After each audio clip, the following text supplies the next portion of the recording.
Entrevista hoje com Angélica Guimarães, ela é professora, doutora em Direito Urbanístico, procuradora do município de Salvador e pesquisa sobre resíduos sólidos, como a gente pode reaproveitar melhor e transformar isso em renda, em emprego, melhorar o meio ambiente em que a gente vive do nosso país, da nossa cidade. Aí eu queria que a senhora se apresentasse e falasse um pouquinho sobre esse seu trabalho de pesquisa também e de... Sim. Bom dia a todos. É um prazer enorme falar com vocês aqui na Bocão News sobre um tema que me é absolutamente caro e que eu tenho um apego emocional incrível, que é a questão do resíduo, né? Primeiro, assim, eu quero agradecer ao governo do município de Salvador, né?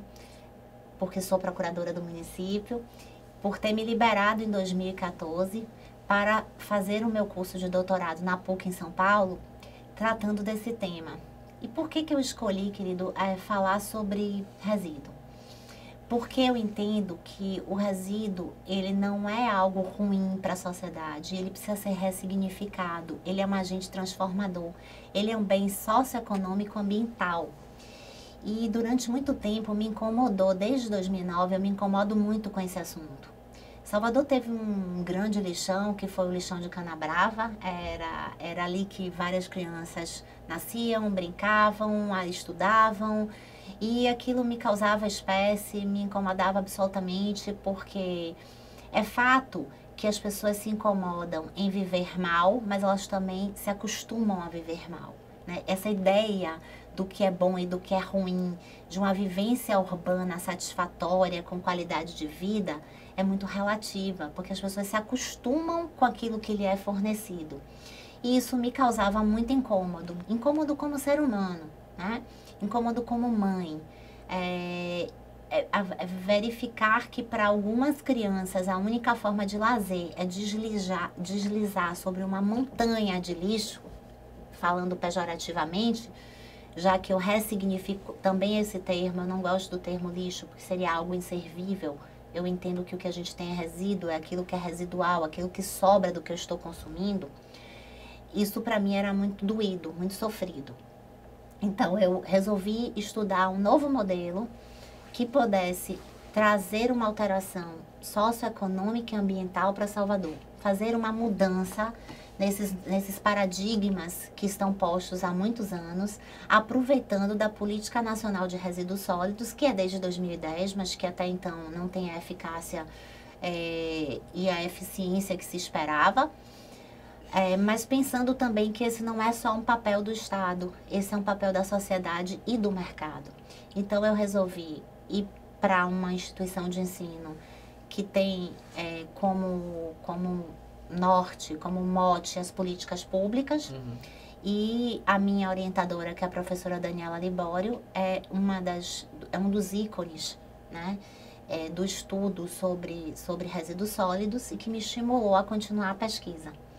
Antes de sair daqui, em 2009, quando eu era procuradora-geral do município de Salvador eu trabalhei com a questão do resíduo, mudando a forma de contratação. Então, antes a gente trabalhava com uma contratação de prestação de serviço por peso e a gente passa a trabalhar com o conceito de cidade limpa. Esse conceito de cidade limpa, ele passa também a não ser o modelo ideal, porque você parece que está olhando só a estética da cidade. Cadê os outros eixos, né? O econômico, o social, o meio ambiente natural, a gente precisa trabalhar com tudo. Então, vem a Política Nacional de Resíduos em 2010, muda esse marco regulatório e a gente passa a falar numa outra forma. Agora não é mais uma cidade limpa, agora é uma cidade sustentável, né? E o que é uma cidade sustentável? A cidade sustentável é aquela que o que você escolhe de intervenção urbana, e resíduo sólido é uma das formas de intervenção urbana, né? O gerenciamento do resíduo, ele tem que ser suportável do ponto de vista social, ele tem que ser viável do ponto de vista econômico, ele tem que ser responsável do ponto de vista ecológico. Então, esse novo olhar sobre o resíduo pede, demanda, clama por mudança de paradigmas. E eu fiquei pensando, como é que isso está acontecendo em todo o país? Então, primeiro eu comecei a pesquisar Salvador comparando com São Paulo. São duas cidades grandes, né? com realidades um pouquinho diferentes, né? Até pela demanda populacional, mas também porque São Paulo é uma cidade não litorânea. Então, Salvador tem algumas especificidades por ter um imenso litoral, então a gente tem limpeza de praias, ilhas, que tem que ter um outro olhar, porque ali tem uma comunidade que tem autossustentabilidade. E eu preciso, então, focar no resíduo pensando que eles vivem, do que eles coletam, do que está jogado no mar. Então, ali tem que ter um cuidado maior, inclusive com a educação ambiental das praias, né? Mas foi feito um objeto de comparação.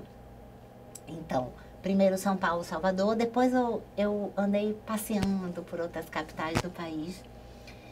Utilizei muito dos dados do IBGE e da ABRELP, que é a Associação das Empresas Prestadoras de Serviços de Limpeza Urbana, para ver o que estava acontecendo aqui. E aí eu vi que Salvador não estava num ranking entre as piores capitais do país, mas que a gente precisa evoluir muito ainda para conseguir mudar esse padrão. No Brasil, São Paulo está longe de ser também um modelo, né? São Paulo, ao contrário, a gente ainda tem muito a trabalhar e São Paulo não fez a mudança social a partir do resíduo ainda. Começou de 2 anos para cá a ter uma mudança de paradigma, mas se eu for comparar, por exemplo, com Salvador, hoje o custo do poder público em São Paulo, ele é 12% maior do que o custo em Salvador, mas não pela dimensão territorial, pela volumetria, pela forma equivocada como eles contratam. Então, veja que Salvador, embora não esteja no modelo ideal, ela ainda assim é melhor. Uhum. Agora, quando eu comparo com Curitiba e Porto Alegre, por exemplo, aí é desesperador, porque Curitiba, de fato, já tem todos os eixos da política pública. Então, ela trabalha com o eixo do meio ambiente urbano nos seus 4 aspectos, no cultural, no artificial, do trabalho, no meio ambiente natural, mas principalmente tem um foco muito grande na questão da reciclagem, das cooperativas, dos pontos limpos para coleta, da educação ambiental. A sociedade tem uma cultura diferente, né? É fato. Assim como Porto Alegre. E como é que a gente, tanto o Brasil de forma geral quanto Salvador, pode se tornar e caminhar na direção de ser uma cidade de fato sustentável e reaproveitar melhor os resíduos e transformar isso em renda, em emprego e, consequentemente, melhorar a vida das pessoas? Então, eu penso que, inicialmente, numa mudança de paradigmas. E aí, eu peço desculpas e licença a você para falar um pouquinho da minha pesquisa fora do Brasil. Uhum. O Brasil ele tem o malveso de fazer a mudança de paradigma alterando a lei. É algo meio mano militar, é algo que vem de cima para baixo. É como se você endurecer na legislação, para falar para o público entender. É como se cada vez que você tem uma norma um pouco mais dura, você obrigatoriamente tem um resultado daquilo que você espera. Ou seja, se eu disser assim, o homicídio passa a ser com pena de 50 anos, aí ninguém vai mais matar, e não é por aí. Então, na verdade, quando a Política Nacional de Resíduos Sólidos veio impondo um prazo, 2014, para acabar com todos os lixões, que todos os municípios precisam ter um plano ainda que reduzido de gerenciamento de resíduos até 2016. Uhum. Aí você vê que esses prazos todos começaram a ser dilatados. Por que isso? Porque quando a lei foi feita, ela não olhou a realidade do Brasil. Ela simplesmente transportou ideias, ela fez uma lei ideal do mundo de Alice, trouxe para cá, mas ela não adaptou a essa realidade do Brasil. Que alguns municípios têm a cuia na mão e não vão conseguir nem sequer licitar uma consultoria para fazer esse plano. Então, eu fui investigar o que acontece lá fora. Vamos dar um exemplo emblemático, que foi um exemplo para mim de uma vivência pessoal incrível. A Colômbia. Como era a Colômbia? Vamos pensar a Colômbia 10 anos atrás. Né? A Colômbia, há 10 anos atrás, ela era, acho que notícia semanal, se não diária, do crime organizado, do narcotráfico, da violência, do empobrecimento. E aí vamos separar criminalidade de violência, né? Ter um lixão em pleno ambiente urbano é uma violência urbana, assim como o pichamento, assim como jogar papel no chão, assim como jogar objetos não biodegradáveis no mar. Isso é uma violência, né? E essa forma de violência na Colômbia era muito presente. A Colômbia, a população de baixa renda vivia muito mal, em lixões enormes a céu aberto. E como é que a Colômbia começa a combater o narcotráfico? Utilizando o resíduo como um bem de transformação, de valor sócio, jurídico, ambiental, que vem fazendo, porque o processo de transformação na Colômbia não concluiu. E a gente sabe disso. A Colômbia tem, por exemplo, 90% do seu resíduo levado a aterro sanitário, numa contrapartida que a gente ainda tem no Brasil, por exemplo. Nós temos dados alarmantes no Brasil. Em 2017, portanto, dados agora bem recentes, 2017 o Brasil ainda tem 3.210 lixões. Em 2017, 1.559 municípios fazem a destinação dos seus resíduos em locais inapropriados. Ou são aterros controlados, que é lixão do mesmo jeito, só que é um lixão um pouco mais monitorado, ou ele faz isso em lixão a céu aberto. Agora a Colômbia joga 90% do seu resíduo em aterro sanitário. Então, a destinação está correta. Mas só 30% disso é reaproveitado. Então, significa que nessa cadeia, nesse processo, ainda precisa ser melhorado. Entretanto, só na Colômbia, 18 mil pessoas vivem da reciclagem. Você entende a importância disso? 18 mil pessoas vivem do resíduo. É um emprego informal, é uma atividade econômica informal, mas que sustenta 18 mil pessoas. Esses dados não são importantes? São importantes. Então, algo de errado na nossa dinâmica. E como que a gente pode mudar isso? Então, vamos fazer um caminho de volta. Vamos pegar o caminho de casa novamente. Como é que faz isso? Vamos começar a trabalhar o eixo do cognitivo, do comportamental, junto com o operacional. Vamos aparelhar. Vamos aparelhar quem? Vamos capacitar quem? Vamos capacitar a sociedade, vamos capacitar os conselhos das cidades, vamos capacitar o governo. E depois a gente pensa em que alterações a legislação, as normas precisam sofrer. Porque se você só quer impor e aplicar, não vai ter cadeia para tanto prefeito por crime ambiental. A verdade é essa. Porque você já teria que ter encerrado os lixões. Então, já existem uma série de prefeitos em mora. Basicamente, então, por aqui pelos meus dados, 3.210 lixões, 1.559 municípios em 2017, eu tenho 1.559 prefeitos potencialmente cometendo crime ambiental.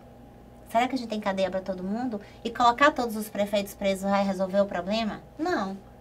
Então, o que a gente precisa fazer agora? A gente precisa mudar todos esses paradigmas e tem que ter um apoio muito, muito próximo do Ministério Público e dos tribunais de contas. Porque não adianta impor, é preciso encontrar caminhos. Cada realidade é uma realidade. Eu preciso olhar para cada um desses municípios e verificar de que forma eu faço inclusão social, que tipo de rejeito ele produz. Então, como é que eu puxo essa população? Como é que eu cativo essa população para gostar do resíduo? Como é que eu digo para ela, você tem que amar o resíduo, ele não é uma coisa ruim. Então, não é dizer-se, por exemplo, que a Política Nacional de Resíduos Sólidos no Brasil quer resíduo zero. Eu quero rejeito zero. E eu quero resíduo de qualidade. Resíduo de qualidade é aquele que, quando você compra essa roupa, esse tecido aqui é sustentável. Não é algo que eu vou usar 1, 2 vezes e vou jogar fora. Então, começa no pensar em como consumir, o que consumir. Eu vou, inclusive, fazer um elogio a vocês. Eu cheguei aqui hoje e fui servida em um copo de água de vidro.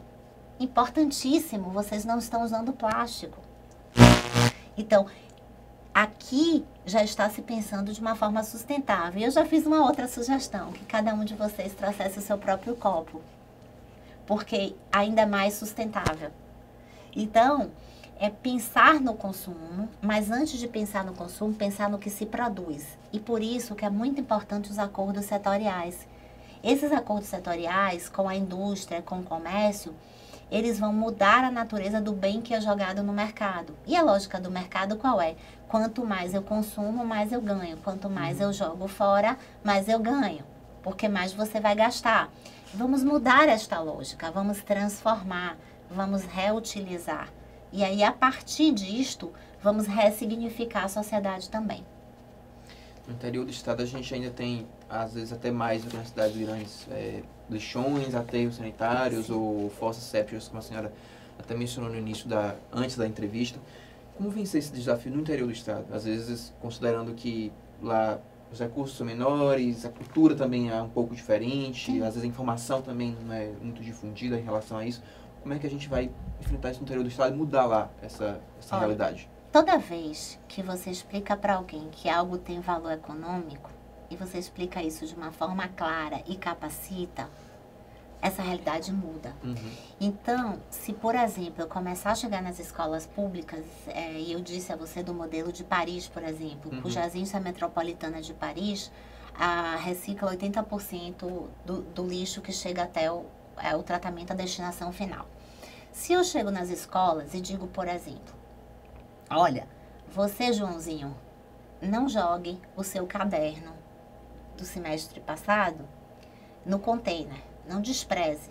Entregue aqui na escola, porque eu vou fazer um escambo com você. Você me entrega o caderno e eu te entrego um novo. Você me entrega o óleo de cozinha da sua casa e eu te devolvo isso em material escolar. Essa política do escambo verde, por exemplo, já é feita em várias capitais brasileiras. Parece pouquinho, mas pense numa população que vive de assistencialismo. Né? Porque nossa política pública é assistencialista. Como o momento é político, eu vou evitar falar de determinados programas.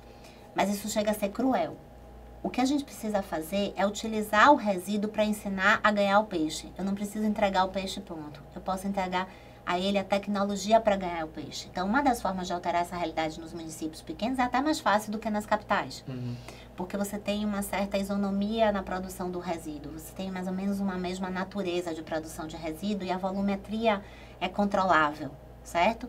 Então, você tem condições de chegar para essa sociedade e trabalhar com as cooperativas.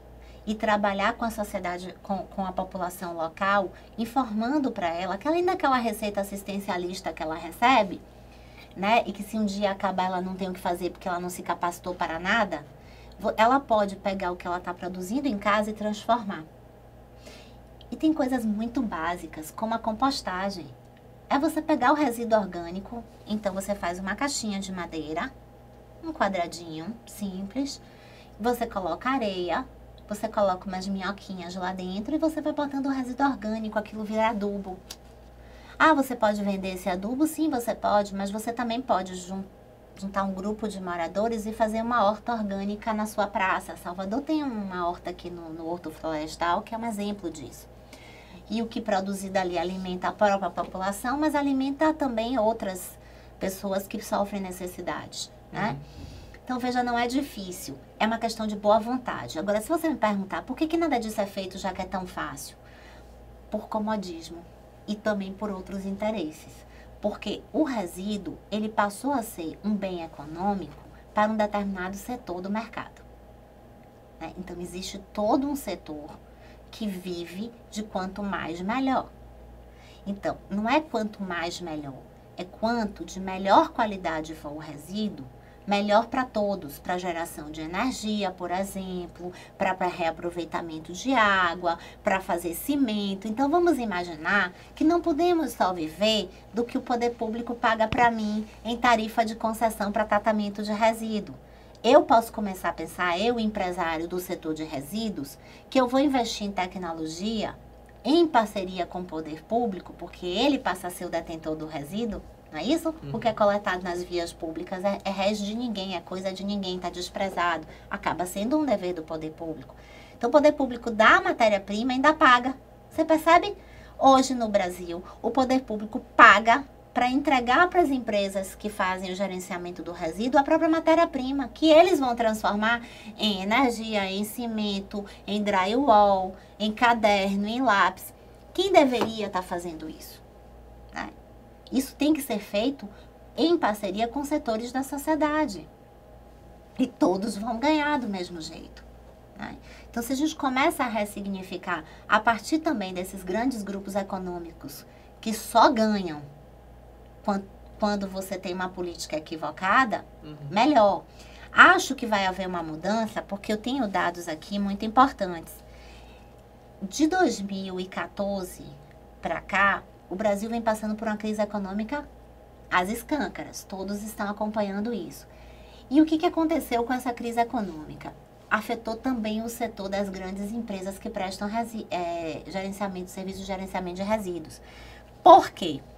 Porque mais de 23 capitais no país, incluindo aí o Distrito Federal, passaram a dever de 2014 para cá, mas especificamente entre 2016 e 2017, 10 bilhões de reais para essas empresas.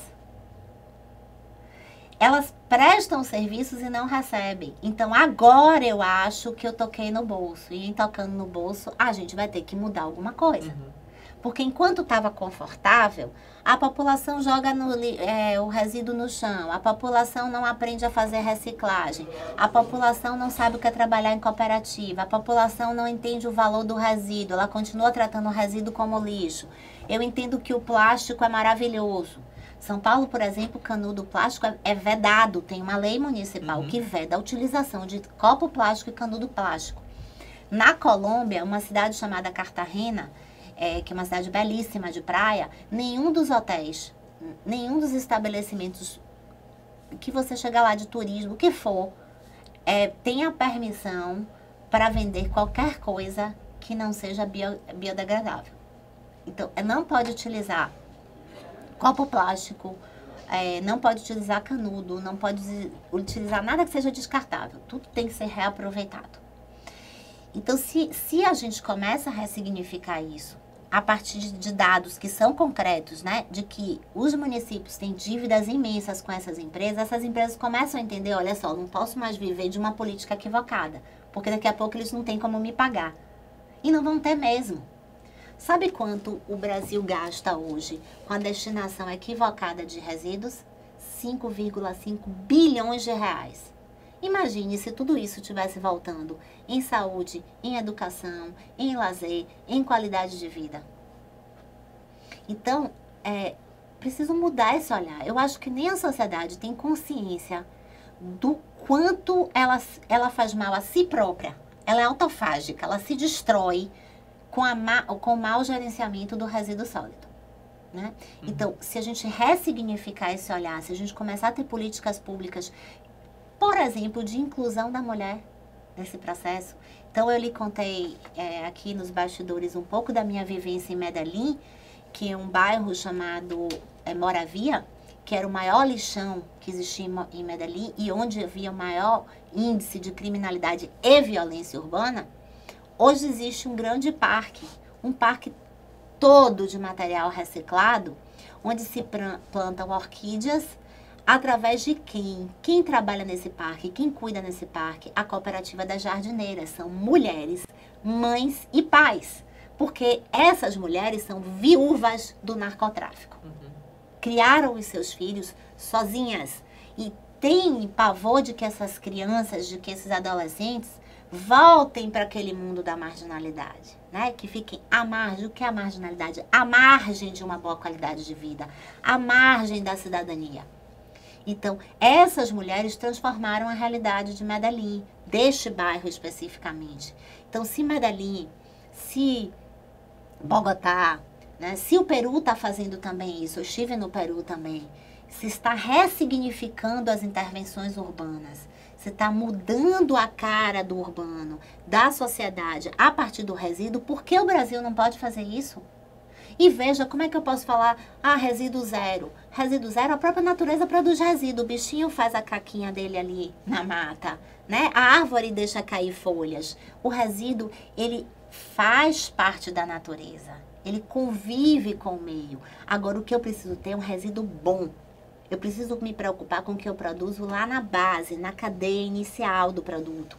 Porque se o resíduo é bom, ele serve para outras coisas e ele vai produzir receita pública. O resíduo precisa deixar de ser um passivo para os municípios, um passivo para a União e para o Estado, porque é uma cadeia. Eu tenho hoje 100 mil pessoas contaminadas, ou seja, 100 mil pessoas com problemas de saúde física e mental por conta da não gestão correta, não gerenciamento correto dos resíduos. Isso é muito grave, né? Então, se eu começo a trabalhar de uma outra forma, e eu te disse com coisinhas muito básicas, com colocação de pontos limpos, com colocação de containers para coleta seletiva em maior quantidade na cidade, se a população está passando na rua e ela verifica que você tem ali um container subterrâneo, o que é um container subterrâneo? Eu trouxe as fotos, inclusive, para disponibilizar para vocês. Você olha, parece um duto, um tubozinho, que tem uma entrada com cores diferenciadas. Então, verde, azul, vermelho, branco. E aí, quando você está escrito ali, papel, vidro e tal, se você sabe que aquilo está ali, aos poucos você vai percebendo que não compensa jogar no chão, que é muito mais importante que você abre e coloque. Então, por exemplo, você sabe que em Paris a coleta porta a porta, né? Que a gente chama de ponto a ponto. Ela se dá de 15 em 15 dias. E por que você não vê um monte de resíduo acumulado?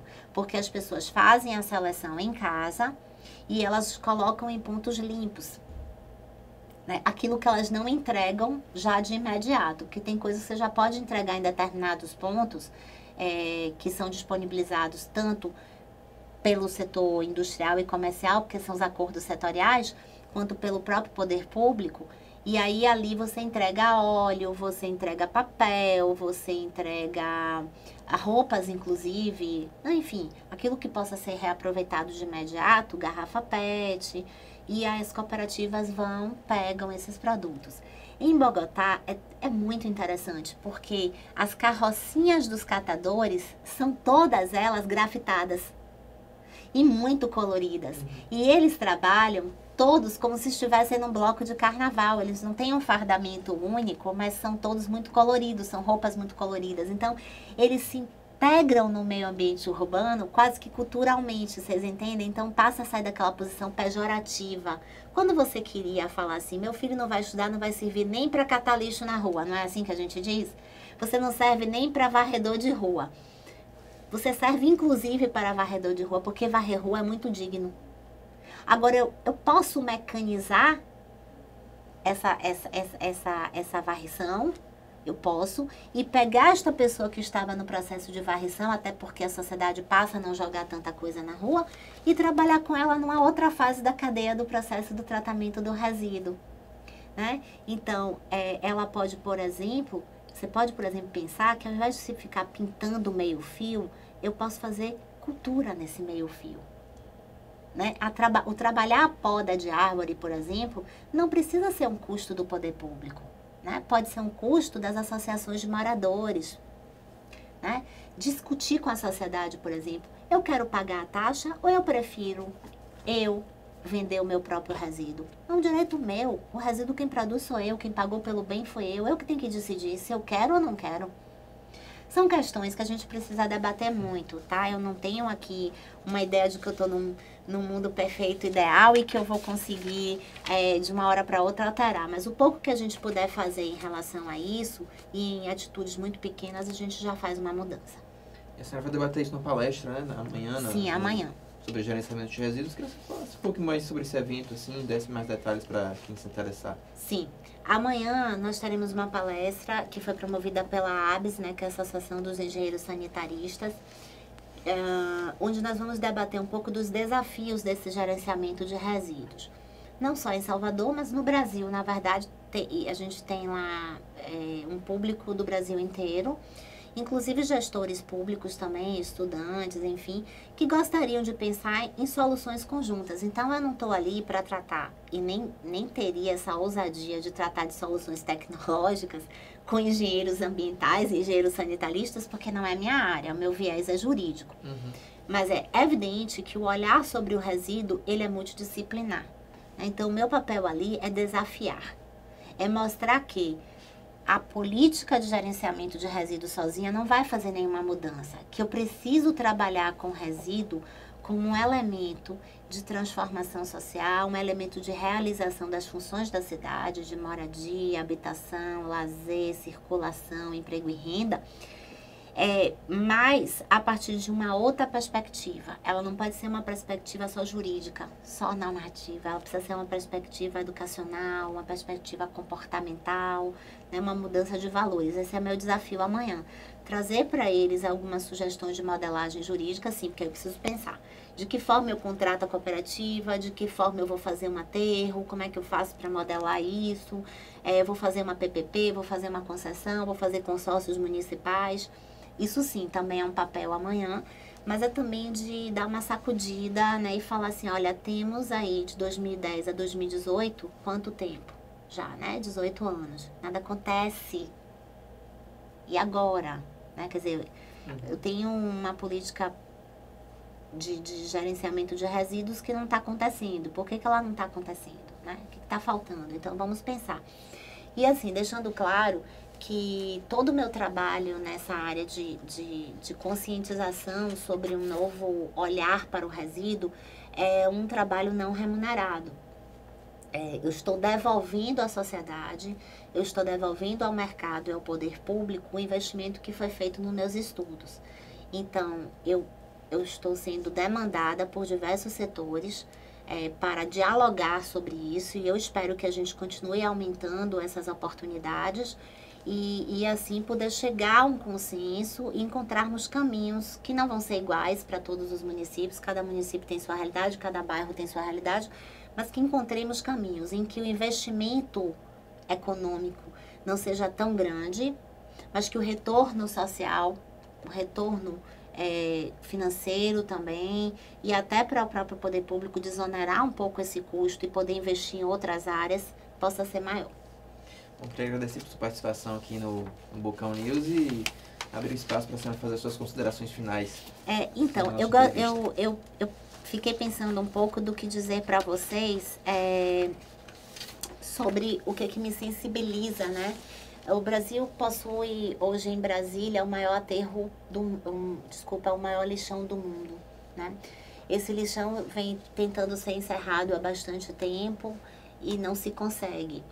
E um dos fatores que tem dificultado o encerramento é porque a população gera uma relação de pertencimento com este local. Então, eu acho que, invocando um pouquinho o Habermas, eu diria assim, será que não está na hora da sociedade fazer uma autocrítica? Né? Que tipo de cidade a gente está construindo? Que tipo de vivência urbana eu estou construindo, né?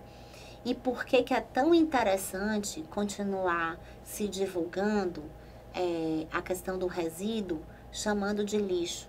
Né? O que é lixo? É algo que eu não quero para mim, é algo que eu jogo fora. Só que me parece que todas as vezes que eu reafirmo essa terminologia, a sensação que eu tenho é que eu não quero fazer a metamorfose. Eu não quero fazer a transformação, porque de alguma forma eu reafirmo a sobrepujança, né? O empoderamento de um determinado ou de determinados setores da sociedade em detrimento de outros. E aí, se você me permite, eu vou lembrar de uma frase que está escrita lá em Moravia, em Medellín. Nem tudo lixo, nem tudo flores. Então, eu sei que não tem ainda o ideal absoluto, eu não vou chegar em 100%. Mas será que não dá para ter esse meio termo? Que nem tudo seja lixo e que nem tudo seja flores, mas que haja um caminho a ser percorrido. Porque se essas mulheres conseguem se comparar às orquídeas, né, que estão em constante processo de transformação e que são hermafroditas, são pais e mães ao mesmo tempo, por que nós, sociedade, não podemos nos ressignificar? Olhar um pouquinho para tudo isso e compreender que, na medida em que eu torno o resíduo um bem de valor econômico, social e ambiental, eu não me segrego tanto. Eu não preciso viver entre muros, porque eu estou dando ao outro a condição de ter uma sobrevivência digna. Então, eu acho que esse é o recado que eu deixo a todos. Vamos ter carinho com o nosso resíduo. O resíduo não é ruim, ele é bom, só que ele precisa ter qualidade. Muito obrigado. Obrigada a você.